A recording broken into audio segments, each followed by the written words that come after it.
to this Maryland Historical Trust presentation for the Preservation Awards.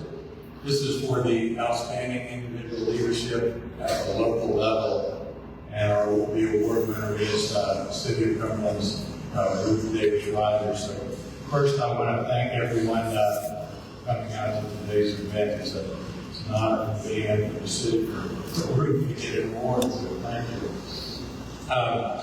But don't worry, you won't hear too much from me.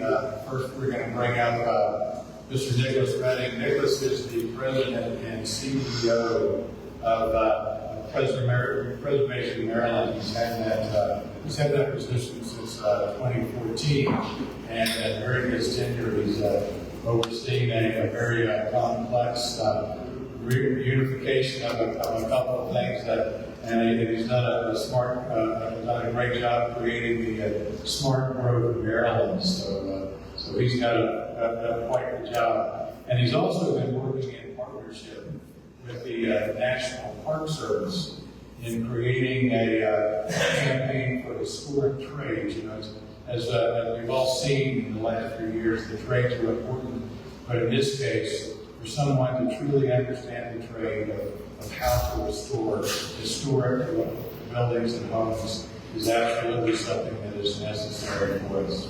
So he's a graduate of Shepherd University, and he lives in Frederick. So Mr. Nicholas Redding, please come up.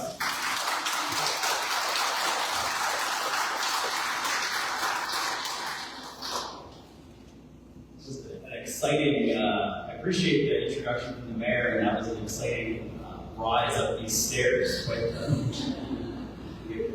the experience to do that. It's so much fun to be here. What a good reason. It's always a good reason to be in Cumberland and Mount Maryland. But what a wonderful reason today to be here to recognize someone who's doing amazing things for historic preservation. As the mayor said, my name is Nick Redding, and I'm the president and CEO of Preservation Maryland, which in some ways is the partner of the Maryland Historical Trust. We're the statewide nonprofit. So we both work at our own arenas, and Maryland Historical Trust does amazing work on behalf of the people of Maryland every day. Preservation Maryland, the nonprofit, nominated Ruth for today's award, which she'll soon receive, because we candidly believe that she is one of our state's foremost local preservation leaders. And we believe that because she's making powerful and convincing cases every day in a challenging environment, like every environment is for preservation, for the value of preservation to her hometown. And Preservation Maryland, as the name suggests, is statewide in our focus. And I think the fact that we as a team picked Ruth should speak volumes about the quality of her work. It is simply phenomenal to see what she has accomplished and has encouraged in such a short period of time, and that success should be celebrated. So thank you, Ruth, for all that you're doing. We really appreciate it.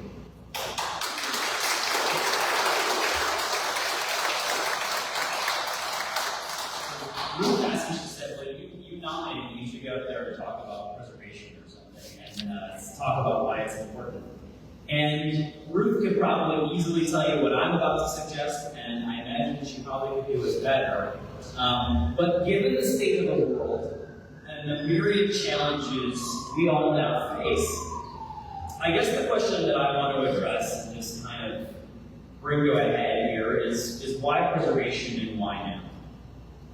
You know, there's a lot of cynical voices out there. We run into them in the street, we run into them a lot on social media. And those voices often suggest that preservation is something we do when times are good. They say that we can't afford to preserve or save old places because prices are surging. People need housing, not history, they say. But those voices don't speak for us. And I'm here to share why preservation matters now more than perhaps ever before, and how it addresses some of those very questions. We take the housing crisis, for example. Rather than a hindrance, in preservation, we see an opportunity and perhaps part of the solution. In countless cities, large and small, places like Cumberland, and In towns all across the state, there are scores of vacant houses while people desperately search for affordable places to live. You talk about a mismatch of resources and needs, and it plays out every single day. So preservationists say, let's put old houses to work and make it easier to rehab. Let's cut red tape whenever possible and allocate the necessary resources, things like more state and local historic tax credits, and turn these albatrosses into assets. Old factories, department stores, warehouses, they can become apartments. Old row homes can become restored buildings. All of this takes a government willing to know when both to step in and step out. And a public that sees promise, not problems. It's also why we at Preservation Maryland believe leaders like Ruth Davis-Rogers are so effective and so critical. Because on the local level, they can see the connection between what our communities need and what preservation provides, and they can communicate that on a day-in, day-out basis in ways that statewide organizations or agencies cannot. Because when we focus on reuse rather than neglect, we also create jobs. The mayor mentioned good-paying trades jobs that can't be outsourced. They can't be replaced by AI yet. And they also often don't require a college degree. The kind of jobs that lead to actual careers that sustain families. They put food on the table. In preservation, we see a path to prosperity. And that prosperity doesn't stop at jobs. It also raises property values, on which, as many of us know, our state's education system is funded and depends. Because simply put, a rehab building is a more valuable building. It creates more taxes. Pretty straightforward. And since we can't adequately fund better education systems on a shrinking housing stock for crumbling communities, in preservation we see another opportunity to address that challenge. And through the preservation of the place, we also provide a platform for an honest and accurate retelling of our past. The places we save are all part of our story. The story where, as a nation, we sometimes succeeded, we sometimes fell short, we sometimes were confronted with further defining the true meaning of that national creed that was written up in that painting behind me, that all are created equal. As this nation approaches the 250th anniversary of independence in 2026, what story would there be to tell without preservation? Not only would we have lost the physical ties that bind us to the signers of that declaration, but we also might have lost far more of the modest homes and buildings that tell the stories of the huddled masses, like my ancestors, who arrived here at Ellis Island looking for their own share of the blessings of liberty. Preservation like this is what we all need right at this moment, and is what leaders like Ruth are helping to do. We need to see each of us reflected in our history, and the value of preservation reflected in government decisions. We need to see preservation used as a tool and never a roadblock. We need to see communities like Cumberland that is blessed by enormous resources, both natural and man-made, write the next chapter of their story using the best of their past as a source of inspiration and pride for their future. Pride in your past and faith in your future is a term we use often in Preservation Maryland, and that's the preservation we need now, and it's why we nominated Ruth, because that's precisely the kind of preservation she's delivering. Thank you, congratulations.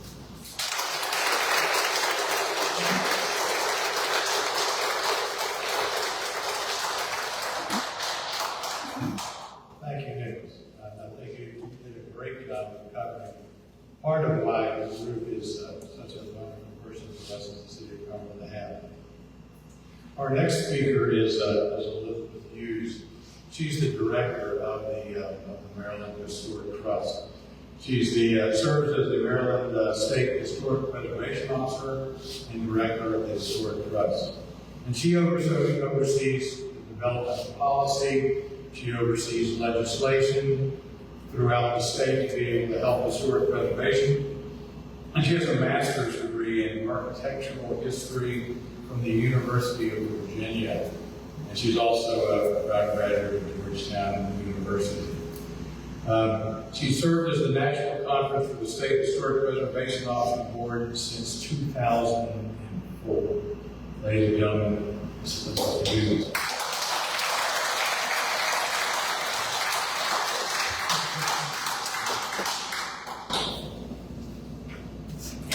Thank you very much for that kind of introduction. It's so great to be here in such a beautiful space. As was said, my name is Elizabeth Hughes. I'm the director of the Maryland Historical Trust and Maryland State Historic Preservation Officer. We have a governing board of trustees that are appointed by the governor. And we're very pleased that we have one of our trustees here today, Al Feldstein.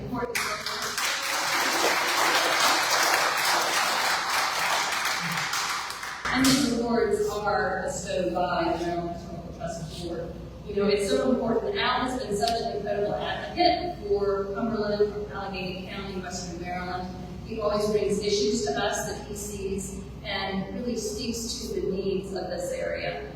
It's so important to have that geographic perspective on these statewide boards and commissions, as Nick referred to, having that local point of view informing the work that we're doing is critical. I grew up on the Eastern Shore of Maryland. I really didn't know much about Cumberland growing up.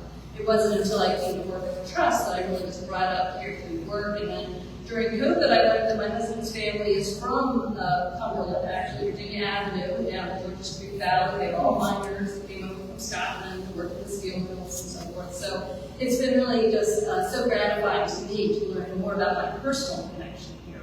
But having folks like Al give of their time and public service serving on our governing board has been incredible. As I mentioned, this awards program is a program of the Board of Trustees, and we are honoring, since 1975, the outstanding preservation efforts of individuals, businesses, nonprofit organizations, local governments who protect, steward, and share the historic places and cultural heritage that make Maryland such a unique state. Today, we are proud to present the 2025 Maryland Preservation Award for Outstanding Individual Leadership at the local level to Ruth Davis-Rogers, a tireless advocate for the power of historic preservation to strengthen and revitalize communities.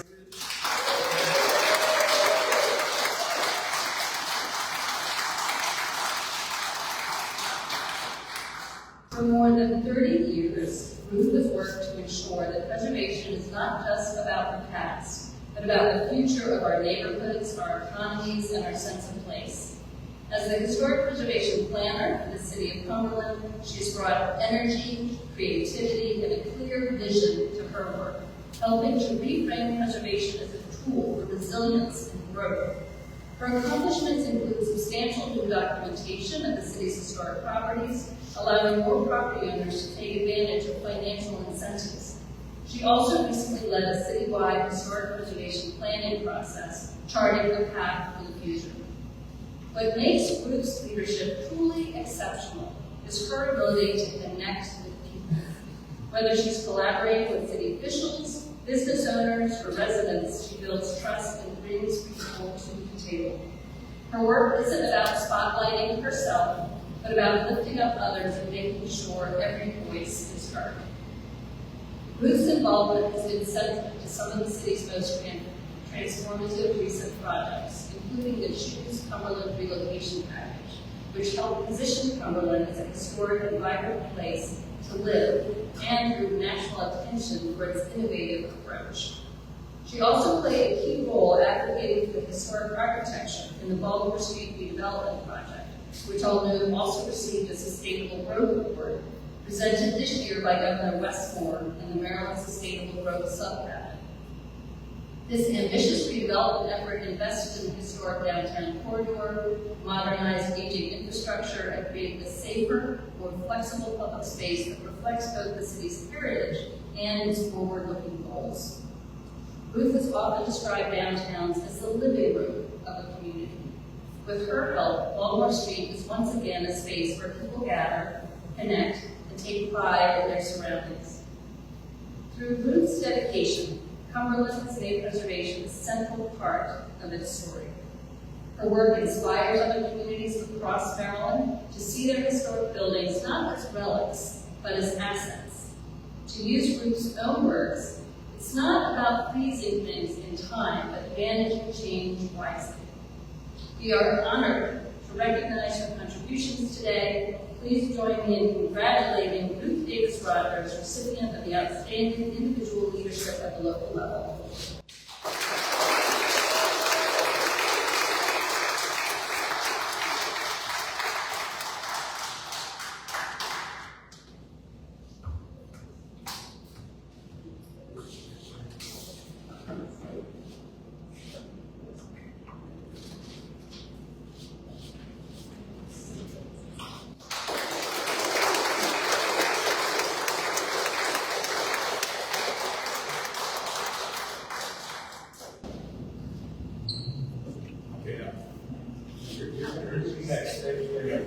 This is the moment that they all fear.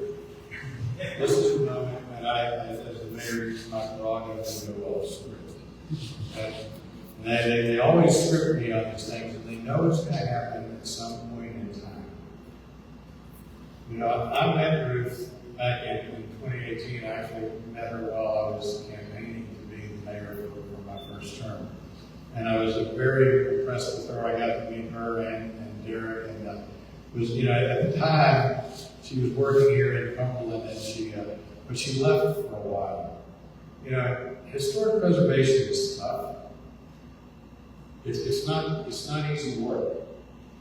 And what I knew about Ruth when we had the opening was I knew Ruth was the right person to come back to Cumberland and put historic preservation back on track.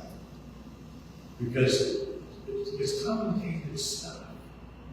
You know, and when property owners and residential owners are going through the process, they probably only are going to do it one time. The paperwork is a little difficult, might be the word to use at times. But Ruth has taken it to a level of customer satisfaction and working with people and working through the issues and concerns. And we could not be prouder of having her as our historic preservation manager. And now, thank the Maryland Historic Trust for confirming what we always knew. Okay? All right, now back to my script. Ladies and gentlemen, Ruth Davis-Rogers.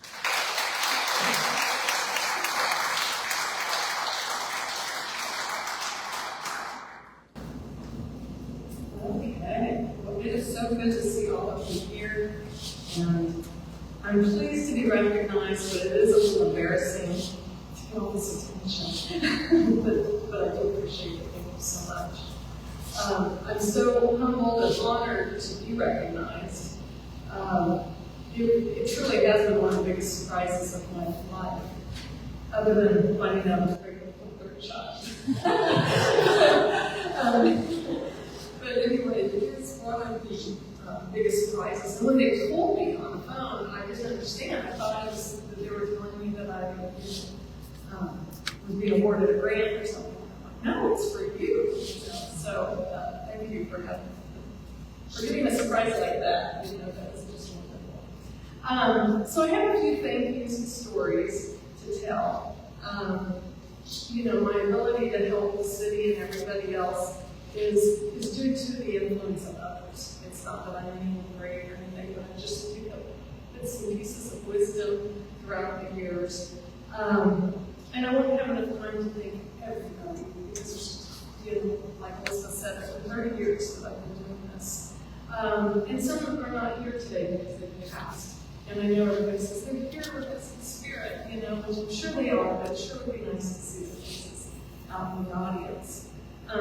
So I have some pictures and some stories, and I hope you enjoy it. The first one are my grandparents. And if it wasn't for my grandparents, I wouldn't be here in Cumberland today.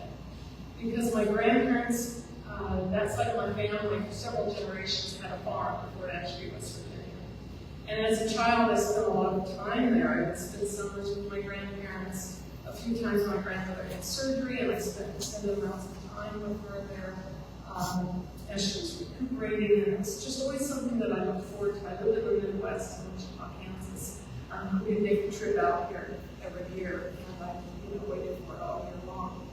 And being in the country, before actually there wasn't many shopping options in the 70s, and there still aren't today, but it's getting better. So our big trip was coming into Cumberland every year, and every week. And so, if there was something we needed, we would list in the kitchen and write it down.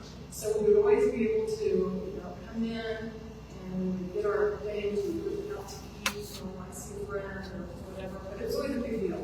And I can remember on the way here, we usually came to the bridge lake, and my grandmother would always get excited. She'd say, "There's the steeples!" Even if we were getting close. And so even today, instead, at Allegany, we still have our steeples that we are known for, and we can highlight it and recognize. And so then, I'm going to talk to my parents, and both of them have passed also. And we all like to think we were unique individuals, but all of us reflect something from our parents, and I know different. My mother, who I wish was here today, she was extremely pleased.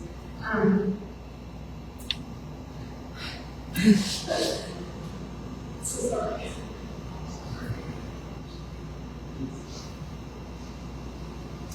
My mother was quite a character. Some people love her, some people hated her. She was quite a character. She was a businesswoman. She was very well read. I know you can't see all the pictures out in the audience, and I'll lay them out later.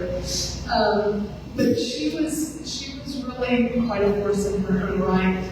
And one thing I'll tell you about her is that in the 60s and 70s, she was very influenced by Jacqueline Kennedy and Jane Jacobs. And I did not know that. She did not personally tell me that, but I figured it out through the years. She was very well read. At night, she had a place on the sofa that's going to look like the sofa looking with these round arms, and she'd be leaning up against it. She would read. I don't think she slept. She read and read and read, and she would surround herself with books, about history and architecture. But she was very influenced, although being a businesswoman, this was kind of like, I guess, the hobby side of her. She was very intrigued with what Jacqueline Kennedy, who was the first lady, did with the White House. When John F. Kennedy was in there in the restoration of the White House. And that resonated with her. It was a big deal in our nation's history, because, that was the first time reservation was really spoken about. It was publicized on TV. And then Jacqueline Kennedy went on, to advocate for neighborhoods and other buildings, such as Lafayette Square, in Washington, D.C., as well as Grand Central Station. And those properties wouldn't even be what they are today without her. That resonated with one mother. And Jane Jacobs, also during that time, was advocating for communities and fighting for the goal. Well, how that mattered was that my mother decided, she was so influenced by that she, when her father passed away, received a little bit of an inheritance and bought a little house that she was going to fix up. And so when I was born, I was a late life child. I had brothers and sisters. I think my husband's brother was in high school when I was born, so that gives you an idea. But I just thought that's how everybody was. I didn't know that was different. But what that did was that I was not a project child, because my parents were tired of the kids. At the time, I really wanted them pleased to have me, but they were busy with other things in their life. So while my mother was restoring the house and fixing it up, instead of playing with toys, I was playing with crown molding, paper, prisms, and tools. Lights and these things are like imprinted on me. I can tell you exactly how things looked in our house. And then also, Urban Renewal took hold in Wichita, Kansas, and she went out and advocated for a certain area of town, which sadly she did not win. The commercial areas of downtown were torn down. And to this day, when I go back to visit, it has not been redeveloped. It's just a street going through. But she went from door to door, and she would drag me along, and I was just tripping along, holding her hand. And she would talk to people and knock on their doors, and she went to, there was grassroots movements that were being held in the basements of churches, and I went to all of that. And she would just give me some paper crayons and tell me color. But I was listening, and I heard it all. And when I, went from door to door with her, and she was getting signatures, I sat there on the stoop and looked at the hands on the ground, But then I started looking at things around me, and I looked at the buildings, and I heard that, and it imprinted on me. And so my mother, you know, I like to think I've been different, but in some ways I'm carrying on some of the things that my mother did. My father, oh, and when you see this picture, I have to say, it's so funny. I have this one picture of her that I just love. It's of her working on the house when we were restoring it. And she has a suit on, because they didn't have like yoga pants back then. And so I guess it's her old work clothes. That she was, you know, stripping wallpaper and working. But it just kind of shows how, you know, a difference in time. How time changes things. My father was a structural engineer. He did buildings, he started working on bridges. He was a man that's just a rock star. His handshake was his word. He knew how to talk to people. He knew everybody by their first name. He was going to smile for them. He knew everybody real well. He is part of a generation that's gone. Everybody liked him. Of course, at that time, fathers worked a lot, and he worked a lot. And we had drafting table at home, and so when he wasn't at work, he was at home and he was drafting. And one of the things that he would do is when he had discarded blueprints, and like I said before, I loved to draw as a child. I was constantly drawing. He'd give me a box of 64 crayons and a pencil, a little crayon eraser, and I would do it for 5 hours. But he had big pieces of paper, and that was great. And he let me draw on them. But then I learned on the backside of the paper, there were funny markings and symbols, and I would ask him about it, and he explained to me what they meant. So at a very early age, I learned how to read blueprints, which, you know, I think other kids were coloring this with coloring books, and I was reading blueprints and all elementary school. But that is something that I learned and it imprinted on me at an early age. Another thing that we did is, you know, I always was looking for clean paper to draw. This is really a big thing in my life, I realized looking back at this. One Christmas, when I was asked what I wanted for Christmas, I said 100 tablets. I want 100 tablets and I have a year's worth of paper to draw on. And so when Christmas Day came, sure enough, this package came, and I was so excited to get my 100 tablets. I opened it up, and I was so disappointed because they were all white, and they had all these funny squares on them. And then at the bottom, in a little circle at the bottom, had U.S. Steel, the symbol for U.S. Steel. And I was so disappointed. He goes, no, it's great. Look, each little square represents a measurement. It can be whatever you want it to be. It can be a foot, it can be an inch, it can be 4 inches, it can be. I wasn't impressed. I was thinking of a big sheet right now once. But it was paper, and I accepted it. And I flipped it over and drew on the back side. But I think a few times I drew on the graph paper. But again, he was teaching me. But I love this story because now I have, you know, mementos from my childhood, and I still run across those pages of the U.S. Steel graph paper. And I realize now, he didn't buy that. He taught some sales rep who gave me 100 templates. So it's just a very, you know, special memory of mine. And then I have to thank my brother Brian. He was the one closest to me and he was because I just my sister. He's still alive. He was always so sweet to me, and he encouraged my hard work. And he was the first one to bring me crayon. Well, I was different. He brought me chalk and charcoal. And, you know, I don't know, weird. Now I look back. I mean, of course, if I was 7, he was 15. I don't know where he caught up this. I knew he wasn't stealing things. But he would bring me art supplies, and he was very creative too. Like, it used to be we bought shirts when they were folded up, they had white, like a white piece of cardboard in the middle, and he would say those and give them to me. He said, "You can do special on page," you know, it was bigger paper. But he was always, you know, he was always so good at encouraging me and being there for me. But it's funny because I always drew, and people always saw me drawing. You know, at these meetings that my brother had, or at her business, or wherever at church, I was always drawing. people would say, "Oh, you're going to be an artist when you grow up." And I thought that sounded great. Going for the rest of my life, I'm going to be an artist. He's only a small child. I say, "Yeah, I'm going to be an artist." Well, one day, my brother, who again was always like a 15-year-old or maybe a 7-year-old, I don't know exactly how old, but he doesn't remember exactly when she was to him. But one day he says, "You know, you really should be an artist when you grow up." And I was like, "Why?" I had no idea what else I would be. He says, "Because artists don't make any money." Now, mind you, he was an entrepreneur at this stage in life, and he already had that in his brain. But it perplexed me and it devastated me because I was like, what am I going to be? And it's the first time in my life I never thought about, I have to figure out what I'm going to be in life. And it takes money to live. I just never got all this concept before. I never put it all together when he introduced that to me.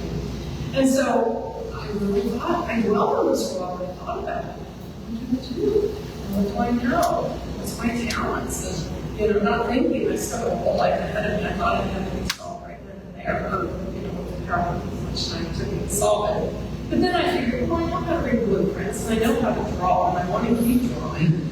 And so I was thinking about all this, and then I thought about, well, I need to make money. And I know this guy on TV that supports, he has a drafting table, and he supports 6 kids. So, and I think his name's Mike Brady. So I think I'm going to become an architect.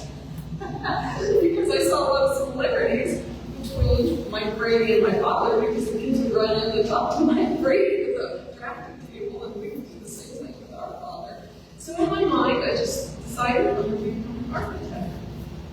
And so fast forward, I'm kind of jumping around, so people that know me well, you're like, well, you must have some of this out.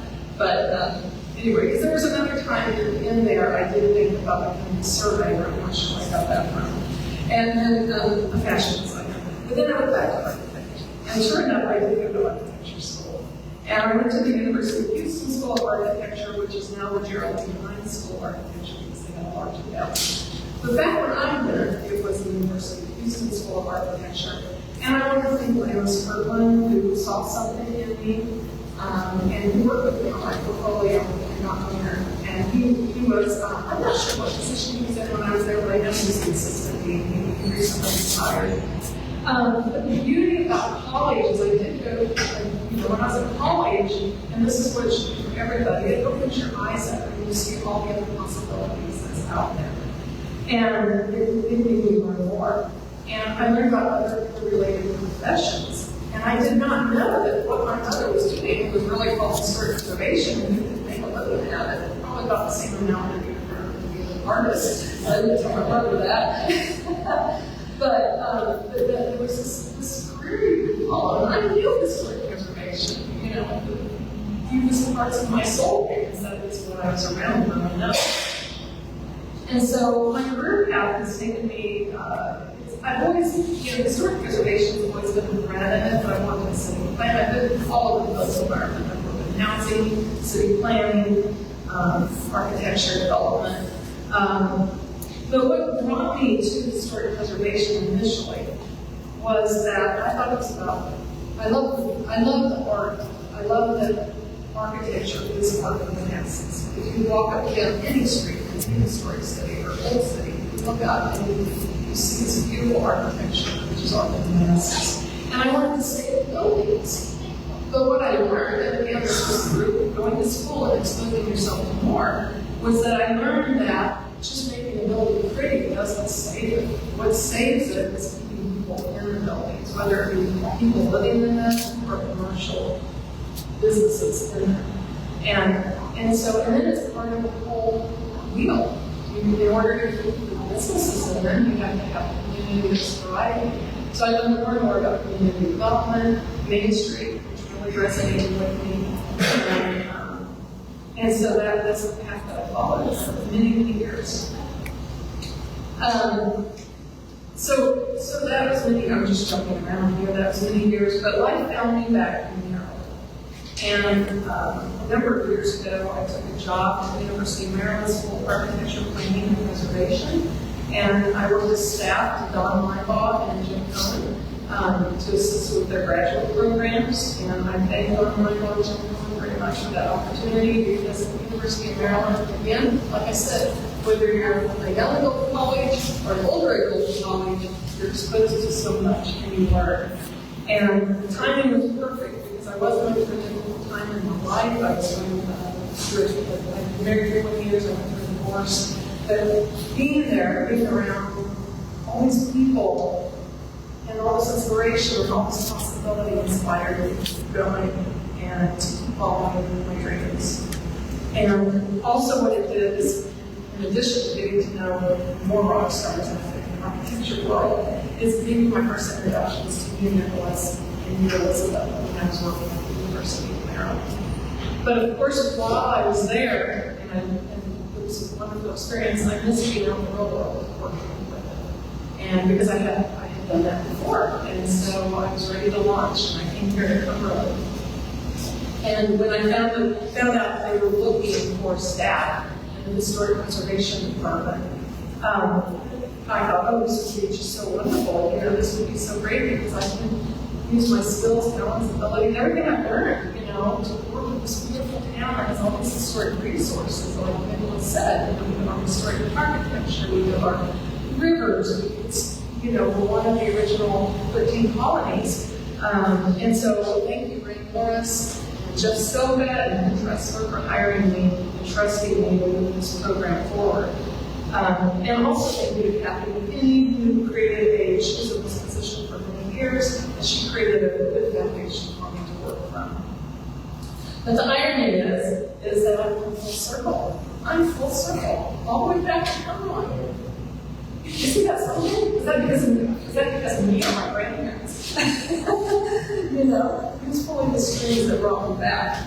But I'm so happy to be back here. And I don't think I would have the passion for the area if I didn't have those childhood experiences. So I'm really happy to be moving things forward because I do remember, I remember the vibrancy that was here in the 70s. And so I know we'll never be that again. You know, what we need to do is reinvent ourselves. But I think we can do that. We have to figure out what to build on now. So now what we need to do is I have other people I need to thank briefly, and I need to thank my family because I have 3 absolutely wonderful children who have been with me the entire journey and they've put up with so much with me. Of course, they don't put up with me for putting up with it. I don't know, maybe they do now because they're adults. But, you know, they have been with me as I've traveled through countless towns, going to countless buildings, and I've been dragging them along just like my mother dragged me along.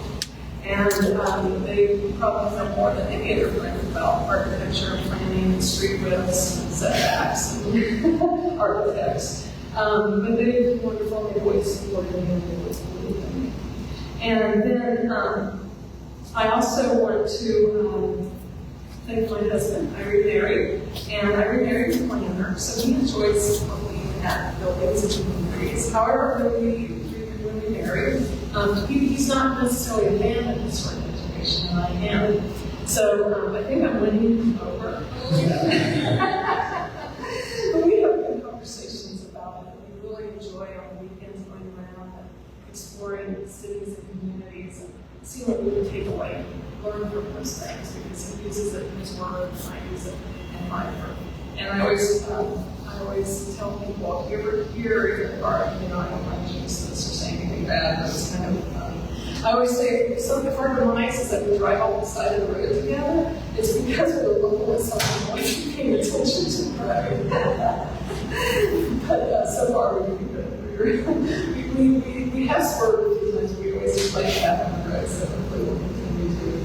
And then I have a very dear friend that if she watched this and heard that I didn't mention her, she might be hurt.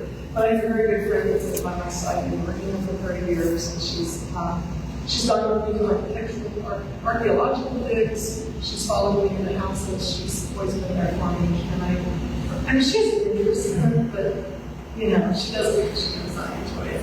But she's always going to listen to me, and I've been there for her, you know, and we never ever say anything for each other. So I love her very much. So anyway, in summary, although I'm kind of telling my story and telling you bad news, the message that I want to bring across is that a lot of people influenced me during my life. And so it's very important for all of us to be kind to people and who we talk to, because you don't know who you're influencing or what they're carrying away from that conversation. Because words are powerful and matter.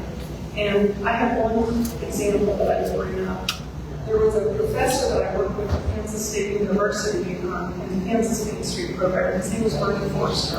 And he was a wonderful, wonderful person. I don't know if anyone knew him here. Did you ever know some people at University of Maryland? And I wish we kept in touch with him. We didn't have Facebook. So, once we went our separate ways, I lost track of him and I heard he was He was wonderful. He was a historic preservation professor. And I don't know now how he got I don't know how he got involved in this industry program. But one day he was looking at me and we were talking about something. I don't know what it was. But he looked at me and he says, "You are one tenacious young lady." And of course, I'm in my 20s and I did okay on my SAT verbal comprehensive, but I had to go look that up. I wasn't sure if he was doing a compliment or if he was, giving me a side swipe. Maybe I wasn't doing something right. What was tenacious? And, I looked it up. A tenacious person is one who demonstrates strong persistence and determination, refusing to give up his life in the face of obstacles and challenges. And they're relentless in pursuing their goals. But what that did for me, that just casual conversation that we had when I was in my 20s, and the fact that I had to look that part up since stuff in my head, when I did encounter difficult times in my life, I remember myself, somebody believed I was tenacious and told me that, so I could get through it. So again, that was something that probably never even entered his head that he was inspiring somebody, but that casual conversation has inspired me and continues to inspire me. So we need to be conscientious of that with everybody that we talk to, that we meet them with some kind of words of encouragement and inspiration, and not encouragement. And so with that, I just want to say thank you again. Thank you so much. And thank you for the Center for trusting me for this buildings, architecture, and everything that you trust me with. Thank you.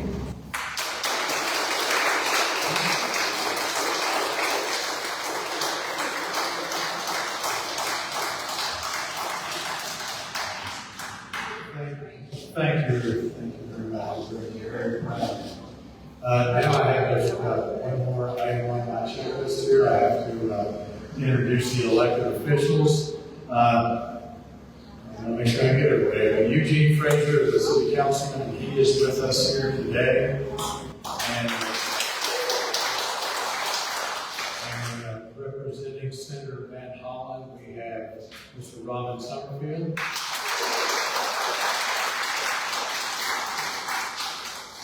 How this goes, come on up here. You gotta come up one more time. What do you do?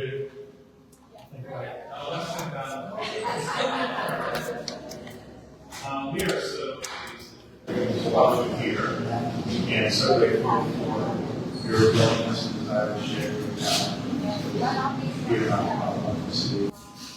This is a citation for you guys. The citation is then for this project. In recognition of it, you're receiving the Ground Circle Trust's 2025 Ground Preservation Award for outstanding individual leadership. Gratitude for your unwavering commitment to protecting Maryland's rich cultural and architectural heritage and your leadership as Cumberland's historic preservation plan. We appreciate you for your dedication to the community and with best wishes for your continued success inside the city of Cumberland.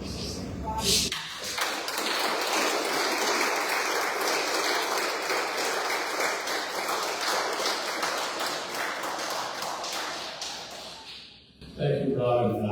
That's our program for today. I want to thank everyone again for coming out to help honor Ruth. And now we will end. We have some punch and some cookies right over here. So thank you again very much for being here today.